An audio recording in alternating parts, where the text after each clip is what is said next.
भाजपने आमच्या जाग्यावर स्वप्नही पाहू नये. शिवसेना आमदार संजय गायकवाडांनी वक्तव्य केले. आमच्या जागा आम्ही कदापि सोडणार नाही असं गायकवाडांनी म्हटलंय. आमच्या जागा आम्ही कदापि सोडणार नाही. विद्यमान आमदार खासदार या जागेवर भाजपने स्वप्नही पाहू नये असं वक्तव्य शिंदे गटाचे नेते आणि आमदार संजय गायकवाड यांनी केलंय.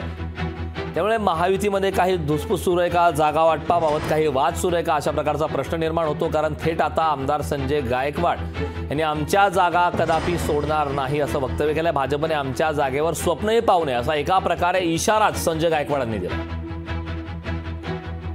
आम्ही शिवसेना पक्ष म्हणून आम्ही 22 जागांचा आमचा आग्रह आहे, हट्ट आहे आणि त्यावर शिवसेना पक्ष म्हणून आमचे नेते ठाम राहतील असं वाटतंय. 13 तर खासदार आमचे रनिंगचे आहेच, पण शिवसेना पक्ष म्हणून आमचे 18 खासदार राज्यामध्ये होते आणि या शिवसेना पक्ष चिन्ह हे आमच्या पक्षाकडे आहे. त्याच्यामुळे शिवसेना म्हणून मागच्या काळात जागा जेवढ्या लढल्यात तेवढ्या जागेचा आग्रह आमचा आहे. आमच्या जागा आम्ही कदापि सोडणार नाही. विद्यमान आमदार आमचे जे खासदार आहेत त्या जागा तर कोणी स्वप्न पण पाहू नये की आम्ही यांची जागा आमचा उमेदवार देऊ किंवा हे करू. लोकशाही मराठी ऐका, पहा, जागरूक रहा.